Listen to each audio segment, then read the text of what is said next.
Hello my dear friends, how is it going? I'm Mari Theriger and today once again I'm here to share with you another divination method with the runes. As you can see, I have already took the liberty to arrange the layout of this method. Today I'm not going to waste a lot of time with the meaning of each rune and the possible outcomes. If you have already seen the previous videos of this series concerning divination with runes, I think you already know what's this all about. Forget each rune you see here, they were taken out at random, and this display is just to show you the structure of this method and how it works. But of course, when you take each rune at random, you start to place them one by one face down, right?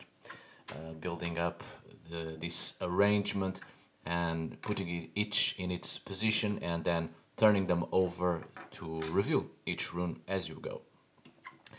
If by any chance this method seems unfamiliar to you, it's because it's one of my creations, once again. Nothing too fancy, actually pretty simple I think. I've called it the 10 runes layout method because frankly I have no idea what to call this. I was going to call it whatevs, but somehow it doesn't sound magical and mystical. So it's simply the 10 runes layout method, straight to the point. Let's not overly extend this into something highly complex and very esoteric. The point here is to keep it simple and not being an edgelord about it, pretending to be some mighty occultist who has just found the meaning of the universe or something. However, if you want to, let's say, baptize this method with some cool name, go ahead, write it in the comments and then do whatever you want concerning this. Take it or leave it. The point here is simply to show you different methods, and you can do this at home for free. No need to spend an awful amount of money on someone to cast the runes for you. Remember something important though. Do not focus on the complexity of things, but rather on the communication, what is being told, what is being presented. And this will surely facilitate the process when you cast the runes by yourself. Also remember that the runes and these divination methods won't give you concrete and straightforward answers. This will only suggest answers that may facilitate your decisions, right? So, here we go. This method, indeed, I have created to facilitate on a particular decision in life. Sometimes we know what to do, but at times in life we find ourselves stuck or divided, and the action that must be taken not only may not be clear, but it isn't easy as well. So some decisions, one way or another, may unwillingly hurt someone or may show you that there's no other choice, and whatever decision you make, you will lose one thing or another. Sometimes there are multiple paths at hand, so it's not a question of yes or no, but simply to decide the lesser of two evils. So this method may give you some light in moments like this. I just want to say that I've created this method purely randomly. I was playing with numbers and a couple of experiments with the runes and the designs, and I was just throwing in numbers, and this layout came out purely unconsciously. Nothing was crossing my mind. I was literally letting my hand draw numbers in different sequences, and this layout caught my eye and I've decided to use it. So here we go. We shall start with these 3 runes, the first 3 runes from left to right and down.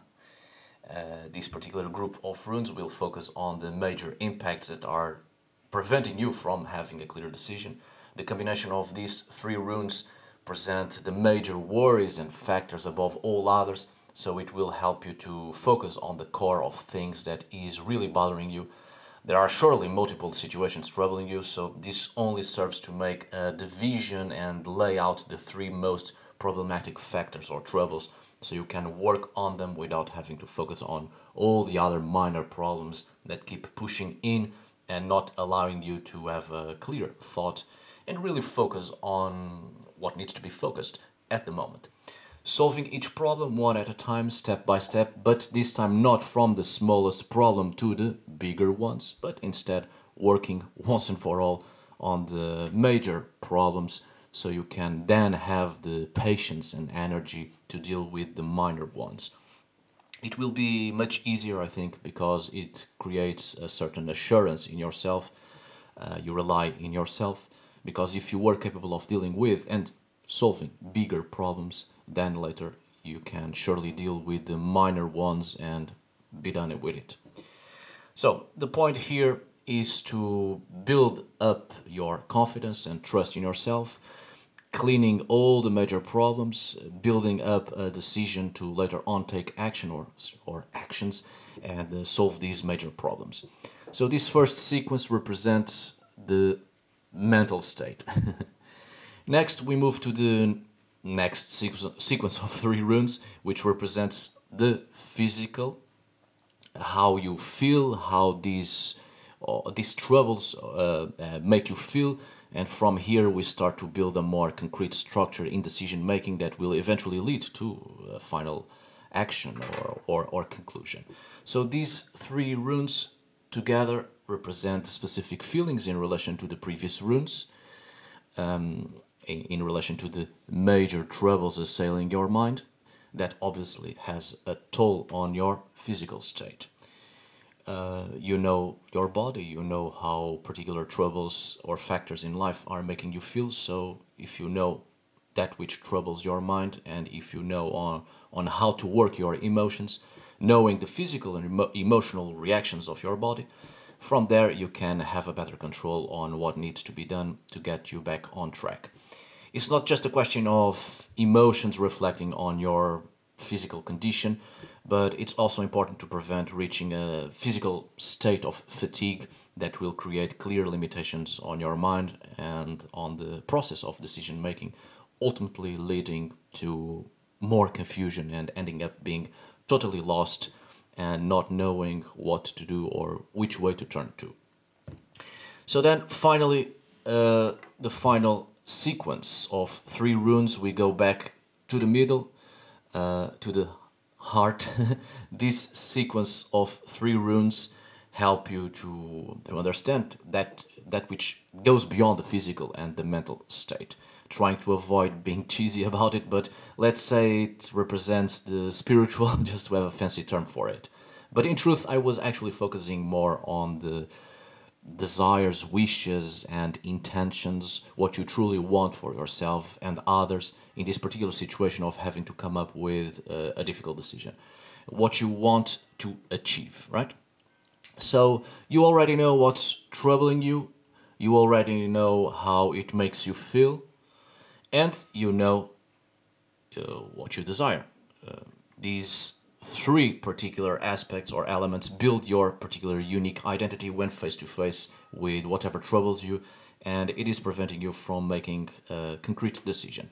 You know what factors you have to work on, you know your body and mind, you know how it feels and what particular feelings you want to keep having and those you want to work on.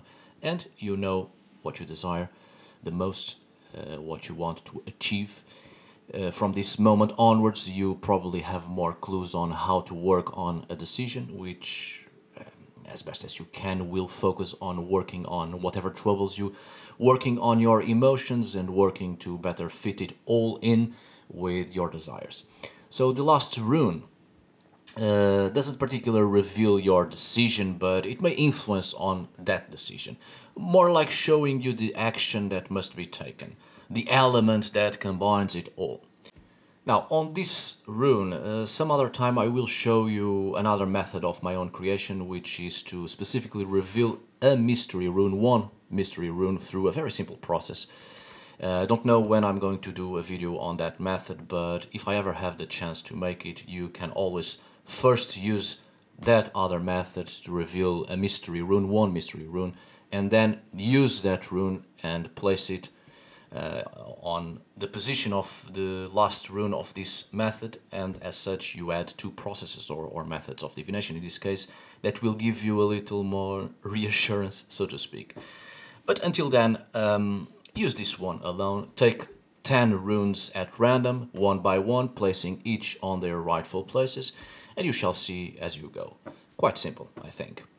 Again, don't focus on the complexity of it, just on what is being communicated or expressed, and remember that the runes and such methods will only give you suggestions. Now, that's it for today. I hope you have enjoyed today's video.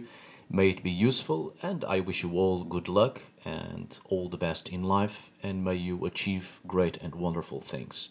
As always, thank you for today. Farewell, my dear friends.